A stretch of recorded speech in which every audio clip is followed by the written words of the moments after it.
podcast Segunda a Sexta, a visão de universitários e profissionais sobre carreira e trabalho. Eu sou Oscar Fujiwara e sempre vou trazer para a nossa conversa convidados que vão compartilhar com você visões diferentes sobre cada profissão.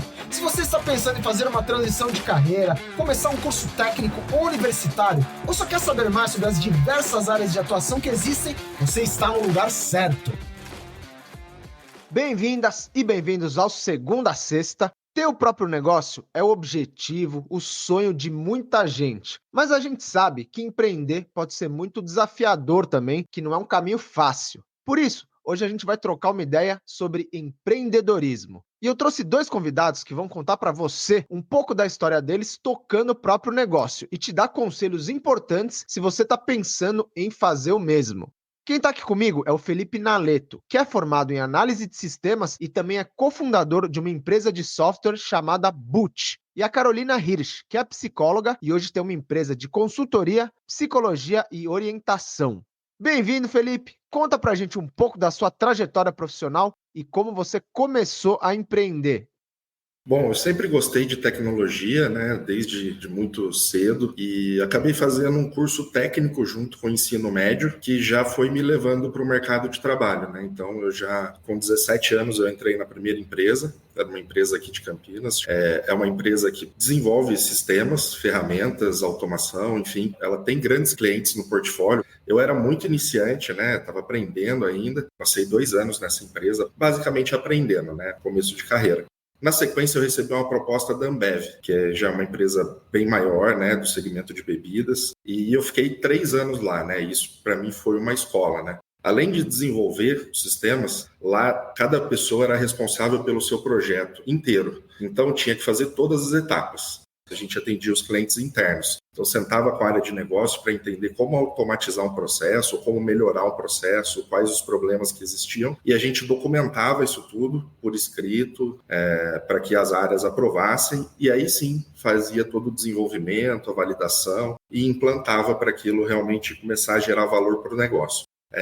Nessa empresa a gente tinha metas, apresentações mensais, então isso acabou me desenvolvendo muito em relação à timidez, a melhorar a parte de comunicação, falar em público, a gente tinha que defender, argumentar em relação às metas, então isso foi bem legal. Foi uma escola para mim esses 3 anos lá. Quando eu saí da Ambev, eu fui para aquelas casas de câmbio chamada Confidence. Eu trabalhei lá por 6 meses e logo ela foi vendida para uma subempresa da Mastercard. E aí, a parte principal que ela fazia eram cartões de viagem Visa. E a Mastercard comprou, ou seja, não fazia mais sentido esse negócio, né? E os antigos donos dessa empresa fundaram uma nova empresa, olhando mais para o lado de fintechs, tudo que a gente está vendo hoje de bancos digitais. Eles fundaram a BPP. E algumas pessoas que trabalhavam com eles lá foram para esse projeto novo. E eu fui uma dessas pessoas. Eu fiquei 6 anos trabalhando lá, então participei de muitos projetos, né, em parceria, principalmente com a Visa. Um deles foi as Olimpíadas, Rio 2016, toda a parte de venda de ingressos foi a gente que desenvolveu. Tive alguns cargos de liderança, tanto na área de pessoas, né, ter uma equipe de trabalho atuando, como também liderar uma frente de negócio, com orçamento, com despesas, enfim, um pouco na linha do que é ter um negócio, né. E depois desses 6 anos veio o convite desses empresários, eles tinham um grupo econômico um pouco maior e eles me fizeram o convite de montar uma equipe para que pudesse atender todas as frentes de trabalho deles, né? E aí entra um pouco o meu lado do empreendedorismo, né? Foi aí que eu comecei realmente a empreender, começar a montar uma empresa, uma equipe de trabalho para poder atender essa demanda. E aí, com o tempo, a gente foi também se especializando nessa parte de finanças, tendo outros clientes, e aí o negócio foi crescendo um pouquinho. Hoje a Boot está com aproximadamente 20 funcionários e a gente tem 6 anos já no mercado. Legal! E você, Carolina? Conta um pouco da sua história para a gente também. Gente, conto sim. Eu sou formada em psicologia. Eu entrei no curso de psicologia com o foco em trabalhar com empresas. A gente sabe por senso comum que quando a gente começa o curso de psicologia, geralmente o estudante é direcionado para a clínica, né? A sociedade vê dessa forma o psicólogo, com atendimento clínico, mas existe um mundo de oportunidades. E esse meu foco sempre foi o mundo corporativo, eu sempre me interessei muito por negócio. Então, eu foquei no estágio na área de RH, Foi aonde eu me desenvolvi, passei 13 anos trabalhando como RH, fui recrutamento e seleção, treinamento, desenvolvimento, e trabalhei em grandes empresas, porque esse foi um foco também. Eu direcionei a minha carreira para isso, porque eu tinha uma clareza de crescimento profissional, financeiro, que era o que importava para mim ali naquele momento. Eu brinco que eu nunca sonhei em casar, ter filhos, nada contra, mas é isso, eu nunca sonhei em casar, ter filhos, eu sonhava em ter a minha profissão e ser independente financeiramente, enfim. Então, eu utilizei da minha profissão nesse sentido. E o empreendedorismo, ele veio a partir do momento em que eu criei uma certa maturidade profissional dentro das empresas, onde eu não conseguia mais me alimentar emocionalmente dentro daquela profissão. Eu dominava aquelas técnicas todas, no próximo passo eu iria para uma gestão, e não era aquilo que eu queria fazer. Perceber isso foi muito doloroso, né? Porque a sociedade também nos impulsiona para esse caminho de gestão. Ainda existe uma ideia de que ser gestor é ter sucesso, né, na carreira, e não é bem assim. A gente vai descobrindo isso ao longo do caminho. Então, quando eu cheguei nesse ponto, eu percebi que eu precisava dar um passo além, que eu gostava muito desse tete-a-tete com as pessoas. Eu tinha essa oportunidade dentro das empresas onde eu trabalhava. Então, eu trabalhei na Infosys, que é uma multinacional indiana, inclusive de tecnologia, trabalhei na Vale, na Anglo-América, na Fiat, aqui em Betim, em Minas Gerais. E isso me deu muita oportunidade de contato, muitas oportunidades de contato, de troca com as pessoas muito diferentes, de culturas muito diferentes. Foi acendendo em mim essa oportunidade e a percepção dessa minha habilidade com as pessoas ali no âmbito individual, mais focado nessas necessidades individuais. Então, quando veio a pandemia, eu decidi que eu utilizaria o tempo que eu antes gastava no trânsito, em torno de 3 horas por dia, para começar a atender. De forma despretensiosa, eu comecei a fazer isso. Eu amei, eu lembro até hoje do primeiro atendimento que eu fiz, que eu saí extasiada. Eu falei, por que não empreender de fato, trabalhar para mim, ter a minha empresa? Eu não poderia abrir mão de tudo, até porque, lembrando do que eu contei da minha história, meu foco sempre foi minha independência financeira e crescimento profissional. E o mundo corporativo dá essa segurança para a gente. Como que eu abro mão disso tudo e vou pular nessa piscininha nova aí? Então, eu comecei aos pouquinhos, eu brinco que eu ficava com um pé dentro da piscina e outro fora. Eu comecei atendendo, então eu trabalhava, né, horário comercial ali na empresa, minha última empresa foi a Vale, e de 6 às 11 da noite eu estava atendendo. Até o momento que eu comecei a não ter mais horários para atender as pessoas, e eu tive que, de fato, escolher. Saúde mental começou a gritar também, que eu trabalhava o dia todo. Então, vão fazer 5 anos que eu mudei, que eu fiz essa migração do mundo do empreendedorismo, e só tem coisas boas a trazer a respeito. Vocês dois tiveram trajetórias muito bacanas atuando como funcionários de grandes empresas, né? E como foi essa transição do papel de colaborador para o papel de dono, de dona do próprio negócio? Porque são posturas muito diferentes nesses dois cenários, né? Quais foram os maiores desafios que vocês enfrentaram nessa mudança? Bom, eu, mesmo quando era funcionário, eu sempre tive um pouco desse perfil de observar as coisas, né? Então, eu sempre tive essa curiosidade de entender como é o negócio, quais são os clientes, quais são as áreas, como funciona os setores, o porquê que eles existem. Enfim, então, acho que um pouco desse perfil me ajudou a entender um pouco mais, a adquirir conhecimentos de coisas que não estavam no portfólio meu de trabalho, mas que foram importantes para quando eu comecei a fazer essa transição.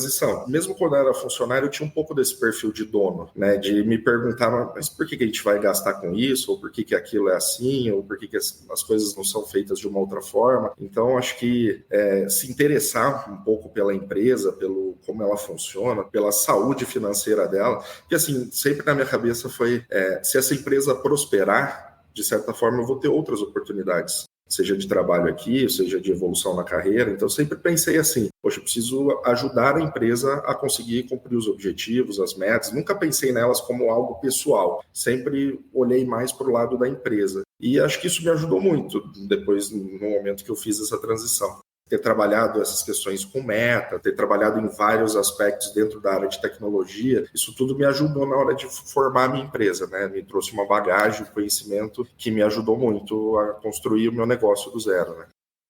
Por ter trabalhado com RH por tanto tempo, em termos de estrutura de negócio e de empresa, eu nunca tive dificuldade, eu sabia como funcionava, e inclusive é um dos chamarizes que eu tenho hoje de clientes, né? Eu entendo o que está no bastidor. Porém, tem um lado burocrático de abrir o próprio negócio que é difícil. A parte burocrática mesmo, fiscal. O que eu tenho que fazer? É só começar a trabalhar? Não é assim que funciona. Então, a gente bate um pouquinho de cabeça, a gente não sabe nem quem procurar para pedir ajuda no primeiro momento. Então, eu nunca tinha ouvido falar de Simples Nacional, MEI, profissional autônomo, o que é isso? Então, eu comecei a trabalhar, e aí eu fui procurando, ouvindo as pessoas me direcionando, eu tenho que procurar um contador. E aí eu fui descobrir que, enquanto psicóloga, eu não poderia ser MEI, eu tinha que ser uma profissional autônoma, mas profissional autônoma vai pagar 27% lá de imposto de renda. E se eu me tornar uma empresária, se eu abrir a empresa, como que isso funciona? Então, no dia a dia, o networking ajuda muito a gente nisso, né? Foi uma amiga que me falou, Carol, já ouviu falar de Simples Nacional? Como que isso funciona? Então, eu levei aproximadamente um ano e meio para me organizar e entender como isso tudo funcionava. Hoje eu tenho um contador que eu confio muito, que eu gosto muito de trabalhar com ele, porque tem muita essa clareza também, porque por mais que o negócio seja nosso, é uma área que não é nossa expertise. Então, não é tão simples assim, a gente precisa de um apoio muitas vezes, né? E para fazer tudo certinho também, como tem que ser. Então, no meu caso, esse foi o maior desafio. Me dava medo, e esse é um ponto, acho que interessante do empreendedorismo, porque a gente não sabe o que a gente não sabe, inclusive. A gente vai trabalhando e descobrindo, o caminho vai se fazendo. Então, esse é um ponto que me deu muito receio no início, mas que precisa ser enfrentado mesmo, e todo empreendedor, acredito, passa por isso em algum momento. De descobrir que aquilo que fazia talvez não está tão certo assim, eu preciso ir por um outro caminho, faz parte do negócio. Ainda muitas coisas a gente não conhece, né? A gente acaba dependendo de outros profissionais terceirizados, por exemplo, essa parte de contabilidade. São muitas regras, são muitos cálculos diferentes, dependendo do tipo de empresa que você tem. Na área de tecnologia é muito abrangente, tem diversos quinais diferentes para coisas específicas, então é bem complicada essa parte, né? Então, não só essa parte de tributação, mas também a parte de legislação. Então, quando a gente começou, nós alugamos um espaço aqui para montar o escritório. Aí tem alvará de funcionamento, tem questões de corpo de bombeiro, enfim, tem um monte de coisa que você não sabe que existe, mas que vai esbarrando em você em algum momento, né? Você está tentando desbravar aquilo, não conhece, mas são vários desafios, né? Eles vão chegando. Quando você está começando, você tem aquisição de equipamentos, estrutura, você tem essas questões de alvará, você tem questões tudo, mas a gente não conhecia muito essa parte de contratação, pagamento, demissão, questões contratuais também, porque nós temos relação com os nossos clientes através de contratos. Então, a gente tem assessoria jurídica externa também para ajudar a gente, porque não conhecemos muito dessa área também. O legal dessa perspectiva é que quebra, desmistifica aquela ideia de que o empreendedor ele é dono e conhece tudo. Ele domina tudo, ele controla todo o negócio dele. Isso é mentira, porque a gente continua precisando de um networking muito grande. A gente continua mais do que nunca. Agora nós precisamos de parceiros para trabalhar conosco, para nos orientar, como o Felipe falou da questão jurídica, numa assessoria de contabilidade, de RH, contratação, né? Assessoria para tudo isso. E são trabalhos muito complexos, não é simples. Tem todo um arsenal de habilidades e conhecimentos por trás que eu preciso de gente para me ajudar. É humanamente impossível também nós dominarmos tudo. O negócio não cresce se a gente quiser tomar conta de tudo. Então, a adélega é muito necessária nesse movimento e o confiar nessas pessoas, nessa rede de profissionais. Então, o autoconhecimento é muito importante nesse momento da abertura do próprio negócio. A gente precisa conhecer quais são as nossas dificuldades e fortalezas, porque senão a gente se sabota dentro desse processo. Então, são vários desafios, né, que vêm junto com os outros. No nosso caso aqui, de montar uma equipe, porque eu precisava montar uma equipe rapidamente para atender os projetos desse cliente. Senão ele ia procurar outra empresa no mercado, enfim. Então a gente teve que montar uma equipe rápido, né? E buscar profissionais, explicar um pouco para eles o que a gente pensa para que a empresa toda tenha um certo engajamento com algumas questões. Isso é bastante demorado, vamos assim dizer, né? Passar essa política para frente, que todos tenham um pouco desse perfil, né? De como fazer as coisas, né? Mas, assim, são desafios que a gente que a gente vai encarando, né? Também tem a questão da responsabilidade, que poxa, hoje a gente tem uma responsabilidade para com os nossos clientes, que eu tenho acesso a coisas, informações sigilosas. Se alguém fizer alguma coisa errada, a gente pode comprometer alguma operação, comprometer a operação do cliente. Então, tem muitas responsabilidades por trás da empresa e no fim do dia, quem é o responsável somos nós, né? Lógico, a gente tem equipe trabalhando no dia a dia, mas no fim do dia a empresa é a gente que coloca o nosso nome, né? E um outro ponto que eu queria trazer é a pressão social que existe em relação a essa questão financeira também. Acredito que o Felipe tenha passado por isso, eu passei, da família, dos amigos. Quando você fala que você vai fazer essa migração, você tá louca. Mas você vai sair da Vale? Mas como é que você vai fazer? Você vai passar fome? Você fez suas contas direitinho? Você tem certeza? É natural que as pessoas se preocupem, né? É natural. Mas isso gera gatilhos. A gente está vivendo um momento de vulnerabilidade quando faz a transição, né, para o empreendedorismo. A gente sabe que a gente não vai ter tanto controle, né? Antes eu sabia que X reais iam cair na minha conta todo mês, agora como que isso vai ser? Então, nós já estamos vulneráveis, é um momento que o medo bate um pouquinho na nossa porta, e dar ouvido para isso pode tornar a nossa situação mais difícil, pode fazer com que a gente não tenha coragem de seguir. Então, sermos muito fiéis a nós mesmos e termos muita certeza do porquê que nós estamos dando aquele passo. E os cursos que vocês fizeram na faculdade, eles ajudaram vocês a entender melhor como funciona o empreendedorismo, a gestão de negócios? Porque aqui mesmo no podcast, convidados de episódios anteriores já disseram que sentiram falta desse lado durante a graduação, que seria algo muito útil para a vida profissional depois, né? Como foi no caso de vocês? A faculdade de psicologia, de fato, não tem direcionamento para a área de empreendedorismo, e eu falo isso com a perspectiva da Universidade Federal de Minas Gerais, que é onde eu me formei, mas eu tenho conhecimento de outras universidades aqui, e a reclamação dos estudantes é a mesma. Eu não sei nem como que eu começo a atender, como que eu abro um consultório. Eu falo que 90% do que eu sei hoje eu aprendi fazendo. Não tive também nenhum tipo de aula voltada para a parte nem jurídica, tributária, enfim, finanças, nada focado nisso. O curso é extremamente baseado na parte técnica, em formar pessoas técnicas. Eu até entendo porque a minha área é um pouco mais técnica, né? Então as pessoas acabam indo para caminhos onde elas dependem um pouco mais dessa questão técnica. Mas realmente eu acho que seria importante para qualquer, até para formação básica, estudos principalmente de finanças. Eu acho que boa parte da empresa tá ligada na questão financeira, tributária. Para ela ser saudável, você precisa entender um pouco como funciona, o que é um fluxo de caixa, o que são despesas, o que são receitas, o que é um ativo. Enfim, se não tiver esse tipo de conhecimento, que a gente vai adquirindo ao longo da vida, conversando com outras pessoas. Acho que no caso também tenho outros amigos que empreenderam, que já passaram um pouco por isso, me passando um norte sobre algumas coisas, então isso foi muito importante. Ou na tentativa e erro mesmo, né? Tentando, desde que a gente começou, a gente seguiu alguns caminhos, tributariamente falando, será que não era melhor fazer isso? Será que... Porque a hora que você vai começando a ter um pouco mais de escala, volume, talvez faça sentido um outro modelo, diferente daquele que a gente começou, enfim, então são coisas que a gente precisa continuar tentando. Não tem uma fórmula mágica, não tem algo... Lógico, o estudo ajuda. Também peguei para estudar, para ler livros, coisas voltadas para empresas, gestão de empresas. Mas eu acho que, tirando a faculdade de administração, as outras provavelmente nenhuma vai ter algo focado mesmo nessa parte de te explicar como o negócio funciona. E tudo bem não estar certo, né? O caminho é esse. Eu acho que a mensagem é: não deixem de empreender por não saber de tudo, assim, que todas as possibilidades, porque não é possível que isso aconteça até que você comece mesmo. E eu arrisco dizer, Felipe, que nem na faculdade de administração as pessoas saem com essa segurança, sabe? Porque é isso, uma coisa é o conhecimento, outra é ter segurança para fazer. E quando a gente sai da faculdade, são poucas as pessoas que têm esse olhar do empreendedorismo.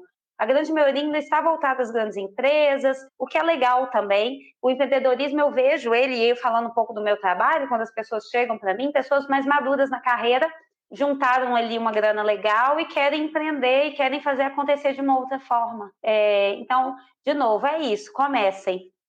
Porque às vezes você vai fazer algumas contas, né? Eu considero assim, você vai começar um negócio, você precisa fazer uma matemática básica de funcionamento, tempo, o negócio demora para dar dinheiro, então você precisa entender mais ou menos ali como vai funcionar os seus, vamos falar assim, 2 primeiros anos. E se você não tiver esses conceitos, se você não conseguir nem fazer essas contas, e às vezes você faz, mas elas estão erradas por questões tributárias, por questões que você não está prevendo algum tipo de gasto. Você abrir uma empresa, você tem vários gastos. Você tem que ter um site, uma estrutura digital disponível, você tem que ter um contador, precisa abrir a empresa efetivamente. Enfim, tem várias coisas que estão no caminho que às vezes as pessoas não consideram. E aí, quando vai chegando a conta de tudo isso, acaba ficando inviável o negócio, né? Então, acho que isso é importante também considerar na hora que você vai montar um negócio, tentar fazer isso, mas assim, às vezes você vai fazer, mas ele não vai estar certo por falta de conhecimento mesmo, por não saber o que mais tem ali dentro.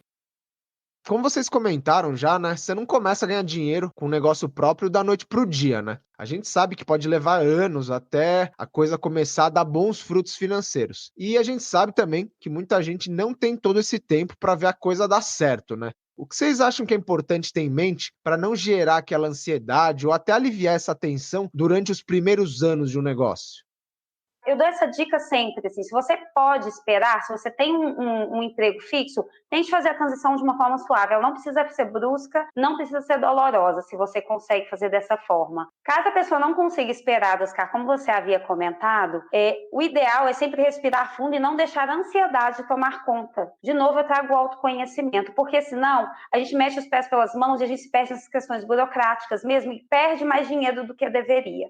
Voltando no meu caso, eu levei 5 meses para receber o mesmo salário que eu tinha na Vale após sair da Vale, mas foi um processo de 2 anos até eu fazer a transição, tá? Então, não é de uma hora para outra, como as pessoas pensam. Eu ouço assim às vezes, para você foi fácil. Não foi, né? Foram 12 horas de trabalho contendo essa ansiedade. Então, não tem receita de bolo. Cada pessoa precisa conhecer da sua realidade e não se comparar no sentido do resultado. Fulano conseguiu em 5 meses, vou conseguir também. Não é assim que funciona. Os negócios são diferentes, as pessoas, expectativas, demandas familiares, sociais. Eu não tenho filhos e sou solteira. É diferente da realidade de uma pessoa que tem 2 filhos, um marido, ou uma mãe solteira, né, que cria os filhos sozinha, ou um cara que está criando os filhos também sozinho. Enfim, as realidades são muito diferentes. No meu caso, eu tive vamos falar assim, a facilidade de ter uma promessa de um contrato já existindo para a empresa ser formada. Toda a parte que eu falei de simulação financeira, a gente fez também no começo. Porque assim, quando eu fui montar uma equipe, a gente tinha que montar uma equipe com várias pessoas. A gente não tinha lugar, a gente não tinha equipamento, a gente não tinha nada. Então, tudo aquilo que ia entrando na empresa, a gente foi utilizando para a própria empresa. Então, nós ficamos também meses sem fazer retiradas, enfim, sem aquele negócio da dinheiro, mesmo com um contrato ativo que era lucrativo, vamos assim dizer, né? Mas esse lucro foi basicamente porque a gente precisa de equipamento um pouco melhor para as pessoas trabalharem, enfim, tem toda uma lógica no trabalho que a gente faz que exige isso, né? Então, fazer esses mapas financeiros, entender mais ou menos quando o negócio vai dar lucro, não vai, o que você precisa fazer para ele dar lucro, vai te ajudar a abaixar um pouco essa ansiedade, essa expectativa. Você já sabe que não é agora, que não é amanhã, que é daqui 3, 4, 5 meses. Eu tive vários casos, já ouvi vários casos de pessoas que me falavam assim, Carol, eu não dou conta dessa instabilidade. Esse mês eu tenho X reais, amanhã eu tenho 2X, no terceiro mês eu não tenho. De novo, o autoconhecimento, como é importante. A gente, na prática, a gente se conhece também. A pessoa perceber que aquilo não traz para ela uma saúde, não só financeira, mas mental também, e que ela precisa retomar. Não é daquela forma que ela funciona. Como que isso é importante? Existe uma falsa propaganda de que o legal é ser empreendedor. CLT é coisa do passado. E não é bem assim, né? Assim, todo empreendedor é rico, né, gente? Tem muito dessa crença, assim. Não é assim que funciona. Obviamente, as pessoas mais ricas, geralmente, elas são as empreendedoras, são as donas dos negócios, o mundo é esse. Porém, dá sim para você fazer dinheiro no mundo CLT, no mundo dos negócios. Então, a gente tem que desmistificar isso também, quebrar essa crença para que as pessoas se tornem livres. CLT, empreendedorismo, os dois juntos, enfim, é o que funciona para cada um. Um outro erro que eu vejo bastante acontecer é as pessoas juntarem, misturarem a pessoa física com a jurídica. Você montou uma empresa, o que entra na empresa não é seu, é da empresa. Se você não fizer essa empresa ser saudável, ela nunca vai te dar resultado. Se você tirar tudo que ela tem, ela basicamente nunca vai operar sozinha. Então, essa mistura entre pessoa física e jurídica ela é muito ruim. No meu caso, ela é um pouco mais tranquila, porque eu tenho sócio também, então nós sempre sentamos juntos para discutir, pensar as coisas. Então, isso ajuda muito. Mas as pessoas que trabalham sozinha ou que montaram um negócio sozinho vivem um pouco desse drama. Não, mas sobrou um pouco na empresa, deixa eu pegar aqui, porque eu também preciso, também tenho as minhas despesas, tenho meus compromissos, enfim, todo mundo tem. Mas é algo que acaba, quando você vai misturando esses dois mundos, você também vai acabando um pouco com a saúde da empresa. E uma outra coisa, tente fazer as coisas de um modo mais simples. Eu acho que mais simples e funcional. Tem processos que você não precisa fazer algo exorbitante, algo totalmente diferente. Faz o mais simples, faz aquilo que é funcional, que serve para você no dia a dia. Então, tente dar soluções mais simples que você vai melhorando esses processos com o tempo, né? Mas até chegar nesse ponto, faz as coisas simples. E que pontos em relação a teu próprio negócio são mais legais para vocês, que não fazem vocês sentirem falta da vida como funcionários de uma empresa?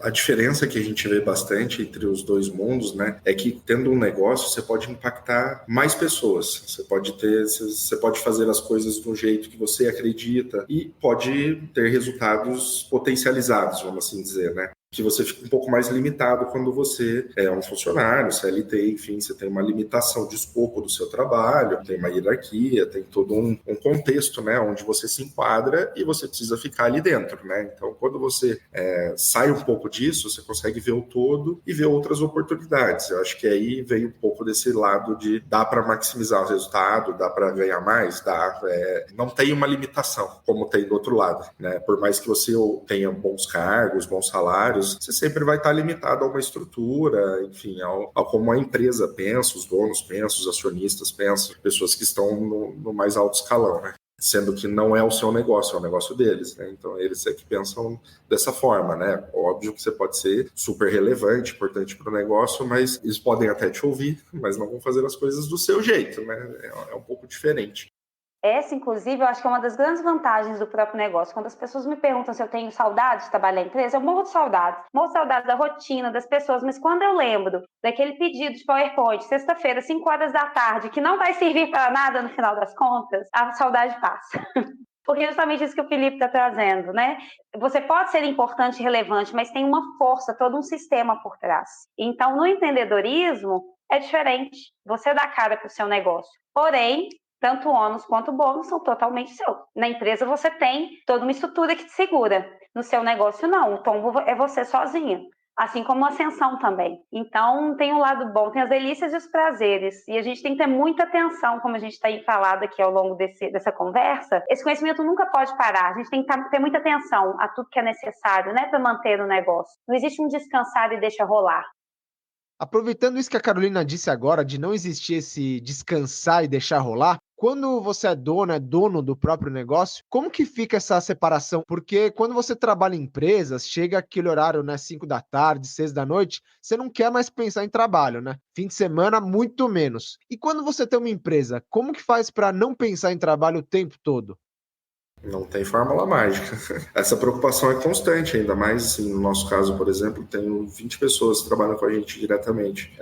A minha preocupação é vezes 20. Óbvio, essas famílias dependem desse trabalho, enfim, os clientes dependem do que a gente faz também. Então, a gente está sempre preocupado em perder pessoas que saíram para o mercado, em momentos de turbulência a gente precisar demitir pessoas, que também não é legal, mas assim, você tem que sempre pensar na empresa, e a empresa, ela precisa continuar operando para quem continua dentro do barco. Então, assim, essa preocupação, para quem tem um negócio, no meu caso, é constante, e é dos dois lados, ela é tanto a responsabilidade com quem está dentro do negócio, quanto a responsabilidade com os clientes que a gente atende, que a gente não pode fazer nada de errado, enfim, tem muitas regras normativas que a gente precisa seguir para poder atendê-los. Eu concordo que o início, principalmente, é mais difícil, né? Essa questão da preocupação, porque vai dar certo, não vai dar certo, tem que pagar as contas, os boletos estão chegando. Mas quando você falou, Oscar, sobre essa questão da preocupação, eu pensei muito no amor que eu tenho no meu trabalho e o quanto que é difícil quando você gosta dessa forma e se envolve com o trabalho, de separar. Até um belo dia, eu vou contar para vocês, que eu me esqueci de tomar banho. Olha que coisa louca, porque eu trabalhei tanto e com prazer, eu não estava sofrendo. Era prazer de trabalhar, era empolgação por estar fazendo algo que eu gostava tanto. Ali eu vi que eu precisava tomar uma decisão. Ali eu terminei de trabalhar, caí, dormi. Então essa linha ela é muito tênue. Eu, por exemplo, trabalho em casa, muito home office, né? Principalmente home office. Então, eu estou no mesmo ambiente. Separar fica mais difícil ainda. A disciplina e essa atenção total, plena ali, ela é muito importante para quando a gente tem o nosso negócio, para a gente conseguir trazer equilíbrio para a vida da gente.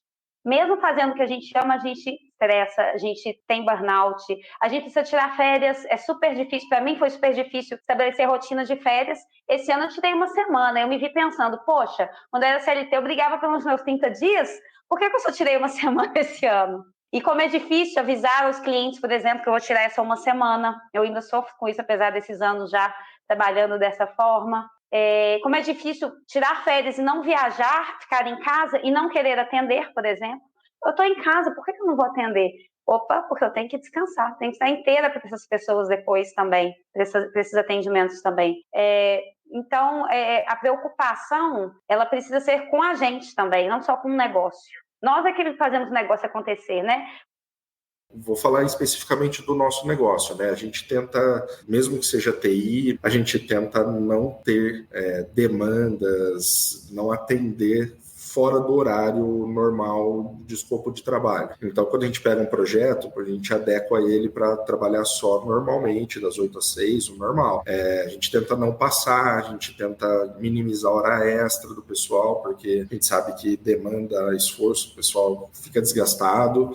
A gente já passou por isso, já passou madrugadas aqui trabalhando para poder entregar alguma coisa, mas assim, a gente tenta ser pé no chão no sentido de não consigo entregar, não consigo, não dá para esticar, fazer, trabalhar o final de semana inteiro. Hoje, a gente tenta segurar um pouco essa onda, mesmo que isso dê dinheiro. Acho que assim, o dinheiro não tem uma relação direta com o seu bem-estar. Acho que melhor bem-estar do que dinheiro em alguns momentos. Lógico, tem hora que você precisa. Como eu falei, a gente já virou madrugada fazendo, enquanto o negócio ainda não estava em pé totalmente, mas depois que as coisas vão voo de cruzeiro, a tendência é que você consiga dormir um pouco melhor, a não ser que você tenha 2 filhos pequenos. Pode. Todo mundo pensa que assim, é fácil ser empreendedor. Sexta-feira, 3 horas da tarde, estarei aqui. Ou vou para a praia, ou vou para o parque, ou para o shopping. Mentira, isso não acontece. Eu ouso dizer que a gente trabalha muito mais. A diferença é para quem e por que eu trabalho. Então, isso gera um prazer muito maior e tem que gerar prazer, né? Eu falo muito isso, trabalho tem que ser prazeroso. Nós crescemos numa cultura de que trabalho é sofrimento, não tem que ser assim, a gente replica isso, até para quem tem que encarar e mudar. Mas o trabalho pode ser prazeroso e deve ser prazeroso. Então, o trabalhar além não é saudável trabalhar todo dia 10 horas por dia, mas se eu tiver que trabalhar, eu sei que eu vou trabalhar de uma forma diferente. Tem um propósito, um porquê ali que é diferente quando você tem seu próprio negócio. A gente tem uma ilusão, né, de que tendo um negócio próprio a gente vai ter mais flexibilidade de tempo, vai trabalhar menos. Assim, é uma ilusão. No começo, obviamente, a gente tem que se dedicar 100% do tempo para fazer o negócio começar a dar certo, ter um rumo certo. Depois a gente dedica 100% do tempo para fazer ele não depender mais de você, porque eu sou um só, então se eu tenho várias equipes atuando, eu não consigo dar atenção integralmente para todas. Então já levou mais um tempo para a gente conseguir fazer um pouco sair um pouquinho de cena e deixar com que outras pessoas tenham responsabilidades pela empresa, toquem a maior parte dos projetos. Então leva um certo tempo, né? Nós praticamente levamos 4 anos para conseguir sair da operação, porque desde que a gente começou, a gente era como se fosse um colaborador também, a gente ajudava, atuava, desenvolvia, fazia tudo também. Mas com o tempo isso não é sustentável. A gente precisa colocar outras pessoas na liderança da empresa, cuidando das coisas. Então a gente precisa sair um pouco, né? Precisa aprender a delegar. É difícil para quem é muito mão na massa, para quem gosta desse dia a dia é mais difícil, mas isso tem que acontecer, senão a empresa não consegue começar a crescer. E para fechar, gente, que conselhos vocês gostariam de deixar aqui para quem está pensando em começar a empreender, a ter o próprio negócio? Tenha clareza do que você quer, do porquê que você quer abrir seu próprio negócio. Conheça o negócio, o meio onde você está, não abra no escuro, seja fazendo uma análise de mercado, seja entendendo quem é o seu público para você conseguir direcionar. Parte o elefante. Não comece pelo elefante inteiro, não. Então, foque num tema específico que você tenha mais habilidade, que você goste mais. Comece por ele, vai devagarzinho construindo, se for possível, esse negócio para você sentir a temperatura da água. E não dê ouvidos a pessoas que muitas vezes não estão nesse meio, não têm a menor ideia do que você está passando, não sabem toda a construção que você tem por trás. Peça conselhos a pessoas que chegaram lá, aonde você quer chegar. Então, e disciplina. Muita disciplina para poder conseguir manter o negócio e não sucumbir à ansiedade mesmo de fazer acontecer.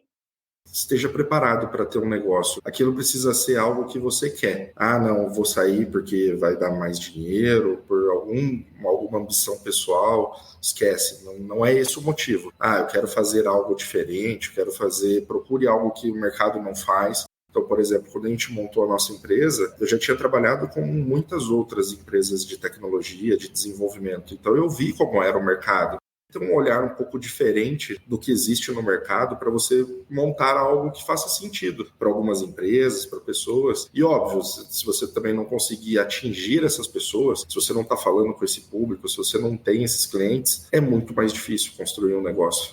A primeira parte de fazer um negócio, dá para você fazer muitas coisas sem ter o negócio. Só tentando montar alguma coisa, só procurando um pouco a sua base quem seria o seu cliente, o que você poderia fazer. Então, só de tentar montar alguma coisa, sem sair do papel, sem gerar um CNPJ, sem deixar o seu trabalho, sem fazer absolutamente nada, você já consegue ter uma noção se aquilo faz sentido ou não. Tem que dar muito suor ali, muita vida nossa ali para fazer acontecer, né? Então é importante que a gente esteja de corpo e alma, que você queira estar de corpo e alma para abrir o negócio.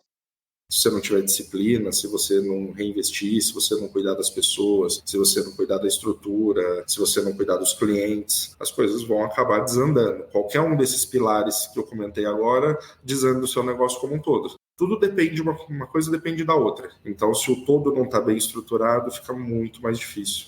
E tem um plano conservador. Eu acho que assim, não adianta você achar que no primeiro mês você vai ficar rico, que infelizmente essa não é a realidade de nenhum empreendedor que eu conheço. Felipe, Carolina, muito obrigado pelo bate-papo. Tudo que vocês compartilharam aqui hoje vai ajudar muita gente que sonha em ter o próprio negócio. Esse é um processo que, sem dúvida, tem muitos desafios, mas que pode trazer muitas alegrias também. Muito sucesso para vocês. Muito obrigado para você também que nos acompanhou e não esquece de mandar esse episódio para aquela pessoa que você conhece, que quer empreender também e está em busca de dicas, conselhos legais. Em breve eu volto com mais episódios inéditos aqui no Segunda a Sexta. Um grande abraço e até a próxima! Esse foi o podcast Segunda a Sexta, a visão de universitários e profissionais sobre carreira e trabalho.